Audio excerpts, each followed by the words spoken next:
You know this student. They are highly intelligent, they participate in class, and they have brilliant ideas. But when it's time to turn those ideas into finished work, they remain paralyzed, frozen at the keyboard. They are a non-completer. Today, we are going to fix that. We will build a 4-step idea-to-execution project roadmap that forces students to take action. Before we begin, grab a pen and a piece of paper. Think of a specific long-term assignment or term paper you plan to assign to your class. Without a rigid structure to force execution, a student's raw intelligence stays trapped in their head, invisible to you and impossible to grade. Step 1 of our roadmap is establishing a strict commitment deadline. Your students must officially choose one topic and discard all others by a specific date. The stumbling block here is the fear of commitment. Choosing one idea means closing the door on dozens of other possibilities.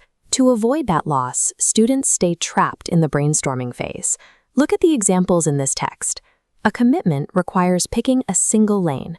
You might ask a science student to decide which of 2 exploration activities to pursue, or require a social studies student to select a specific side in a community debate.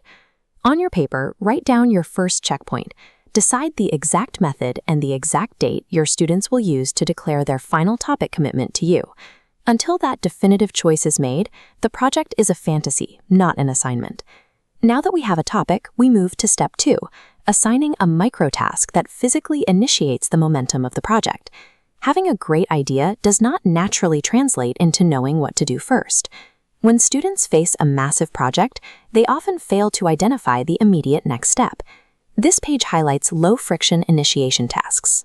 For a physics experiment, the first step is simply setting out the required materials on a desk. In physical education, starting a new exercise routine begins by simply showing up at the gym. Look back at your assignment. Write down your second checkpoint, the absolute smallest, easiest physical action your students must complete today to break their paralysis. Moving the body breaks the mental block. Physical momentum cures analysis paralysis. Step 3 requires designing a product review milestone midway through your timeline. Many students fall in love with the research phase. They enjoy gathering interesting facts, but they lose enthusiasm when they have to organize that data into a polished final product. As detailed in this list, we need to shift the student's attention to the actual deliverable. Ask a foreign language student to evaluate the verbs in their written sentences, or have a music student record a practice session to critique their audio output. Write down your third checkpoint. Create a milestone where your student is graded purely on a draft of the deliverable, rather than their research notes. Academic and real-world accomplishments are judged heavily on the resulting product, regardless of the effort spent on the process. Finally, step 4, establishing strict, objective wrap-up criteria to end the project.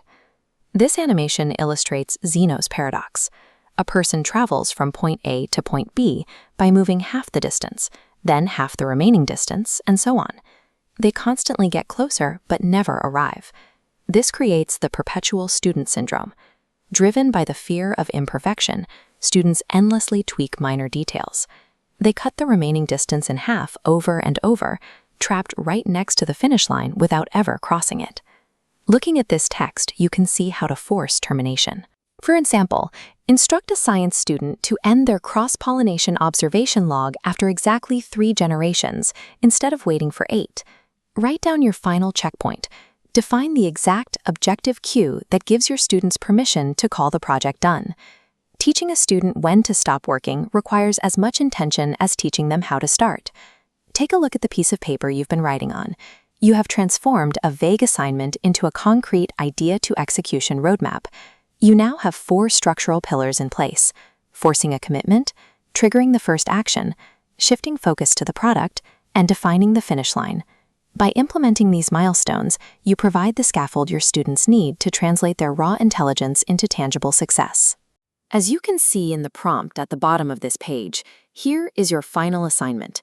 Brainstorm 5 specific activities you can discuss with your students this week to practice taking thoughts and turning them into actions.